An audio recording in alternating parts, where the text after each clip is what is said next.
ತೋಟದೊಳಕ್ಕೆ ನುಗ್ಗಿ ನುಗ್ಗಿ ಬಂದಿದೆ ನೋಡಿ. ಕೆಲವೇ ಗಂಟೆಗಳ ನಾನು ತೋರಿಸುವಾಗ ಹೇಗಿತ್ತು ನೋಡಿ ತೋಟ. ಈಗ ನೋಡಿ ಫುಲ್ಲು ಕೆಂಪು ನೀರಿನ ತುಂಬಿ ಹೋಗ್ತಾ ಇದೆ ನೋಡಿ. ನೀರಿನ ಲೆವೆಲ್ ಎಷ್ಟು ಹೆಚ್ಚಾಗಿದೆ ನೋಡಿ.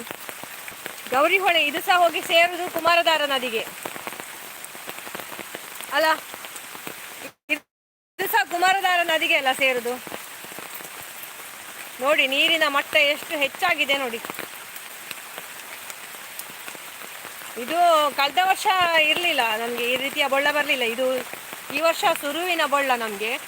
ಮೊದಲೆಲ್ಲ ಅಂತೆ ಒಂದು ಮನುಷ್ಯನಷ್ಟು ಎತ್ತರಕ್ಕೆ ಈ ತೋಟದಲ್ಲಿ ನೀರು ನಿಲ್ತಾ ಇತ್ತಂತೆ. ನಿಂತು 2-3 ದಿವಸ ನೀರು ಸತತವಾಗಿ ನಿಂತು ಮತ್ತೆ ಇಳಿದು ಹೋಗ್ತಾ ಇದ್ದದಂತೆ. ಅಂತಹ ಮಳೆ ನಾನು 20 ವರ್ಷದಲ್ಲಿ ನೋಡಲಿಲ್ಲ. ಓ ಅಲ್ಲಿವರೆಗೆ ಹೋಗಿದೆ ನೋಡಿ. ಅದರ ಆಚೆಗೆ ಸ್ವಲ್ಪ ಒಳ್ಳೆ ನೀರು ಕಾಣ್ತಾ ಉಂಟು.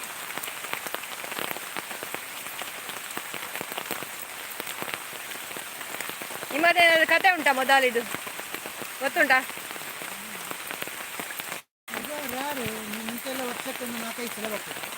4-5 ಸಲ? ಹೌದಾ? ಒಪ್ಪ. ಯಾವಾಗೆಲ್ಲ ಸಾಧಾರಣ ಇದೇ ತಿಂಗಳಲ್ಲಿಯಾ, ಜುಲೈ ತಿಂಗಳಲ್ಲಿಯಾ? ಹಾಂ ಹಾಂ ಹಾಂ. ಓ ಮಳೆ ಆರಂಭ ಆಗುವಾಗಲೇ ಬರ್ತಾ ಇತ್ತಲ್ಲ? ಹೌದಾ?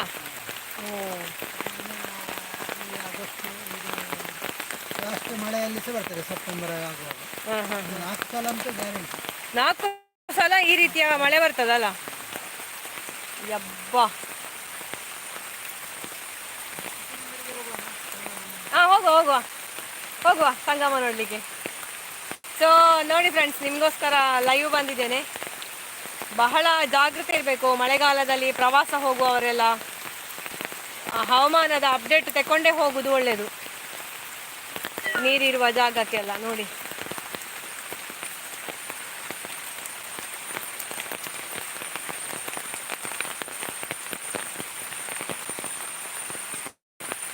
ನಮ್ಮ ತೋಟ ನೋಡಿ ಫುಲ್ಲು ಮುಳುಗಡೆ ಆಗಿದೆ.